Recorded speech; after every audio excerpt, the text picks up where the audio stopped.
Salut les parents, c'est Sarah Carpentier du blog des outils pour apprendre et aujourd'hui je vais vous expliquer comment on peut rester happy quand on doit écrire tout en étant un élève dysgraphique. C'est Sarah Carpentier, restez avec moi, je vous explique tout ça.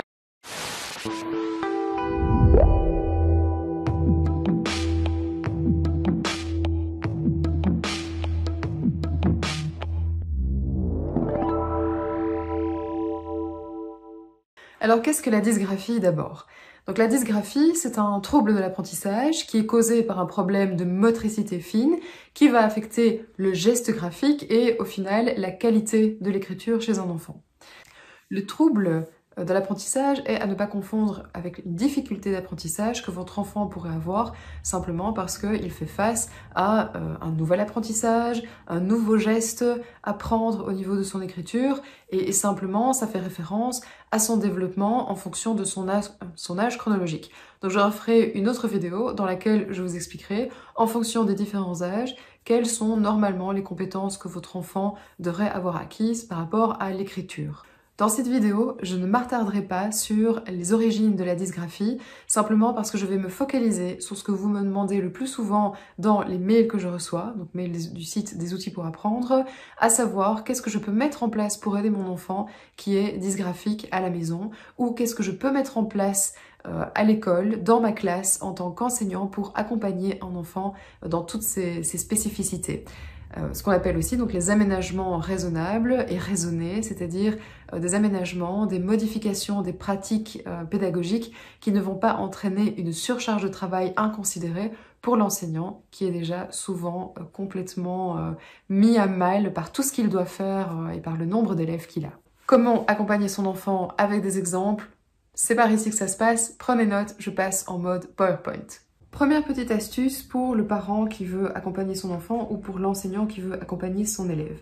Donc il y a plein de sortes de dysgraphies différentes en fonction de la façon dont l'élève ou l'enfant va former ses lettres. Il y a des enfants qui ont un mouvement qui manque de contrôle, on dit qu'ils sont dysgraphiques plutôt impulsifs, donc ils ont une écriture un peu rapide, parfois saccadée, et avec une précipitation qui va nuire évidemment à la qualité de l'écriture. Vous avez des enfants qui sont plutôt maladroits, avec des lettres qui sont mal proportionnées, avec des ratures fréquentes, et avec par exemple des soudures entre les lettres qui sont assez maladroites. Vous avez des enfants qui sont plutôt raides, on a l'impression qu'ils sont très tendus quand ils écrivent, et au contraire, on a des enfants qui sont plutôt avec un tracé plutôt mou, c'est-à-dire quelque chose de peu précis, d'un peu racrapoté, j'ai envie de dire, avec des lignes d'écriture qui sont plutôt en vague.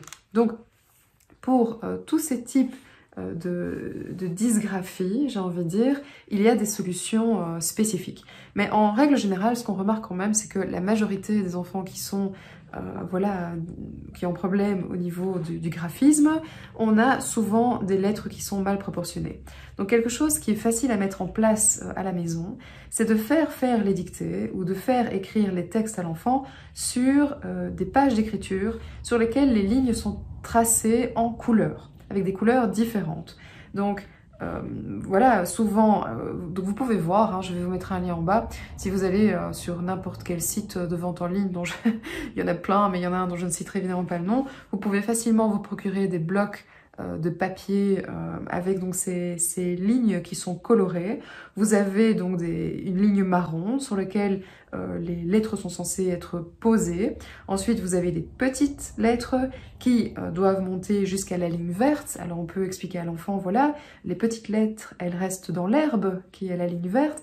Les grandes lettres, par contre, tu peux le faire monter jusqu'au ciel, c'est-à-dire la ligne bleue qui est juste au-dessus de la ligne verte, et finalement, les jambages, donc par exemple le trait de la lettre P ou la boucle de la lettre G, eh bien ces jambages, tu peux les faire descendre jusqu'au bas, jusqu'au centre de la terre, c'est-à-dire la ligne qui est en rouge.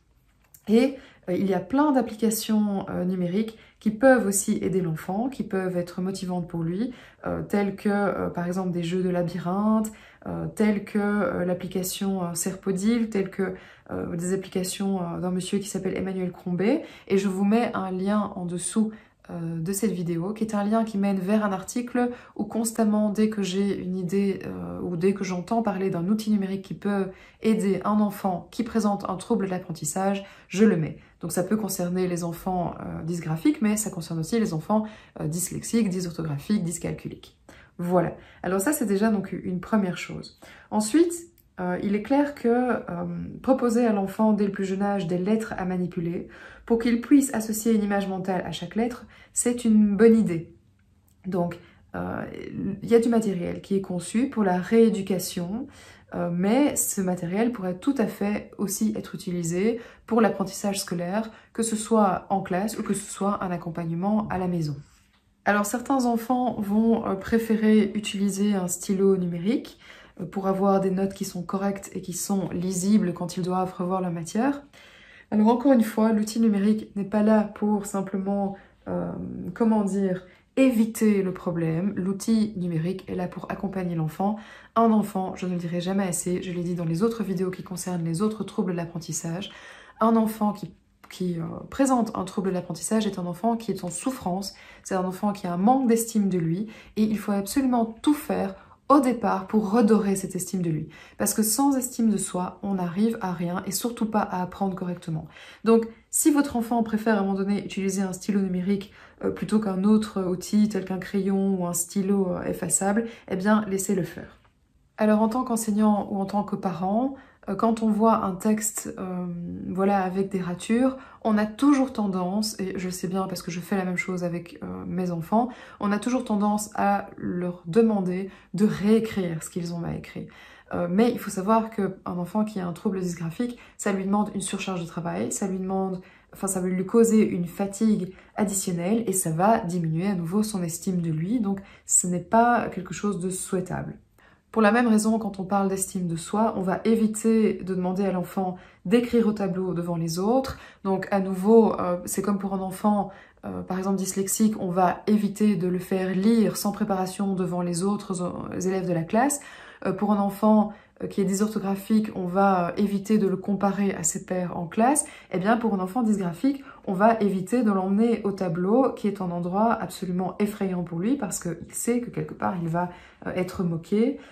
Parce qu'évidemment, encore une fois, les connaissances sur ce trouble ne sont pas assez largement diffusées, certainement pas au niveau des enseignants, mais encore moins évidemment au niveau des autres enfants qui, à certains âges évidemment, peuvent être assez cruels. Comme je l'ai dit déjà dans la vidéo qui concerne la dyslexie et dans la vidéo qui concerne la dysorthographie, il est clair que normalement, on privilégie toujours les notes au vol, la prise de notes manuscrites en tant que scientifique parce que ça aide l'enfant à développer d'autres compétences et normalement ce qu'on appelle le contrôle exécutif.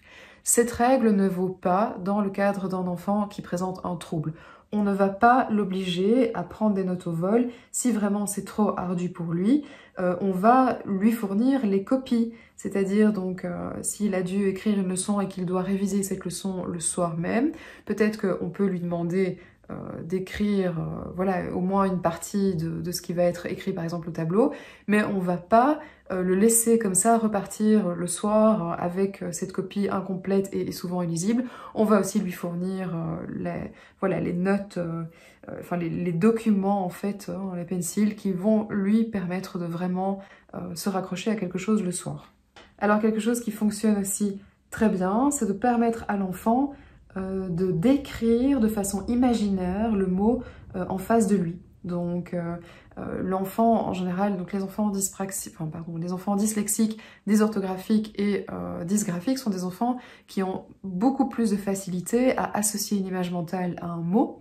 Et simplement le fait d'imaginer le mot en face d'eux et le fait de l'écrire en fait avec son doigt, en tout cas dans le cadre d'un enfant qui est dysgraphique, ça va énormément l'aider. Donc il ne faut pas hésiter à utiliser cette technique et quitte à expliquer aux autres enfants ce qu'il se passe pour pas qu'il y ait à nouveau des moqueries qui soient faites. Voilà, c'était Sarah Carpentier du site Des outils pour apprendre. J'espère que cette vidéo a pu vous aider. Dans d'autres vidéos, je m'attarderai aux causes de la dysgraphie, ainsi que vraiment à toute l'approche du graphothérapeute et ce qui va être mis en place classiquement. Dans une autre vidéo encore, je m'attarderai sur l'évolution classique, on va dire, d'un enfant par rapport à la maîtrise de l'écriture, donc par rapport à son âge chronologique. Je ne ferai pas tout ça dans cette vidéo, sinon elle va être très très longue. N'hésitez pas à vous abonner à la chaîne pour être mis au courant des prochaines vidéos qui vont paraître. N'hésitez pas non plus à aller plus bas, cliquer sur le lien. Vous pouvez aller consulter le site des outils pour apprendre, y faire des tests qui sont à la fois ludiques et aussi, je l'espère, informatifs. J'espère que tout ça aura pu vous aider. Ciao!